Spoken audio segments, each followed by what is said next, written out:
ಈಗ ಬೆಂಗಳೂರಿನ ಇತರೆ ಸುದ್ದಿಗಳನ್ನ ಫಟಾಫಟ್ ಅಂತ ನೋಡೋಣ ಜಸ್ಟ್ 5 ನಲ್ಲಿ.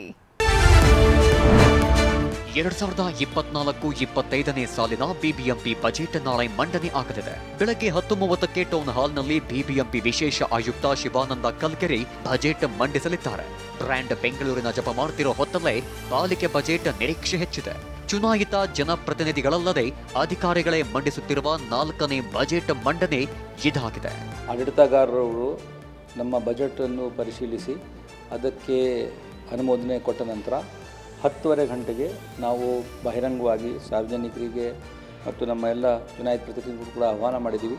ಅವರ ಸಮ್ಮುಖ ನಮ್ಮ ಬಜೆಟ್ದು ಅಂಶಗಳು ಏನಿವೆ ನಮ್ಮ ಸ್ಪೆಷಲ್ ಕಮಿಷನರ್ ಫೈನಾನ್ಸ್ ವಿಶೇಷ ಆಯುಕ್ತರು ಹಣಕಾಸು ಏನಿದ್ದಾರೆ ಅವರು ಓದ್ತಾರೆ. ರಾಜಾಜಿನಗರ ಮೆಟ್ರೋ ನಿಲ್ದಾಣದಲ್ಲಿ ರೈತನಿಗೆ ಅಪಮಾನ ಮಾಡಿದ ಪ್ರಕರಣಕ್ಕೆ ಸಂಬಂಧ ಮಾನವ ಹಕ್ಕುಗಳ ಆಯೋಗ ಬಿಎಂಆರ್ಸಿಎಲ್ಗೆ ನೋಟಿಸ್ ಜಾರಿ ಮಾಡಿದೆ.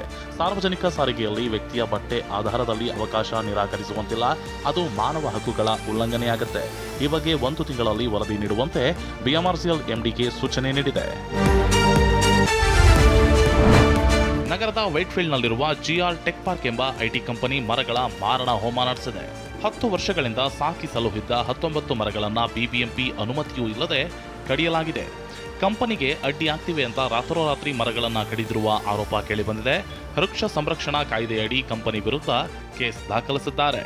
ಈಗ ಫಾರೆಸ್ಟ್ ಕೇಸ್ ಆದ್ರೂ ಕೂಡ ಮೋಸ್ಟ್ಲಿ ಏನಾದ್ರೂ ಒಂದು ಫೈನ್ ಹಾಕ್ಬಿಟ್ಟು ಬಿಟ್ಬಿಡ್ತಾರೆ. ಅಂತ ಸಂದರ್ಭ ಬರಬಾರ್ದು. ಯಾಕಂದ್ರೆ ಸುಮ್ನೆ ಫೈನ್ ಹಾಕ್ಬಿಟ್ಟು ಬಿಡ್ತಾ ಇದ್ರೆ ಇನ್ನೂ ಜನ ಹಿಂಗೆ ಮಾಡ್ತಾರೆ, ಕಟ್ ಮಾಡ್ಬಿಟ್ಟು ಫೈನ್ ಕೊಟ್ಬಿಡ್ತಾರೆ. ಪ್ರೈವೇಟ್ ಪಾರ್ಟಿ ಅವ್ರು ಯಾವುದು ಪಬ್ಲಿಕ್ ಪ್ರಾಪರ್ಟಿಯಲ್ಲಿ ಇರೋ ಮರ ಟಚ್ ಮಾಡಬಾರ್ದು. ಅದಕ್ಕೆ ಸ್ಟ್ರಿಕ್ಟ್ ಆಕ್ಷನ್ ತಗೊಳ್ಬೇಕು. ಮ್ಯಾಕ್ಸಿಮಮ್ ಯಾವ್ದು ಬರುತ್ತೋ ಅದಕ್ಕೆ ಪನಿಷ್ಮೆಂಟ್ ಅದನ್ನೇ ಕೊಡಬೇಕು.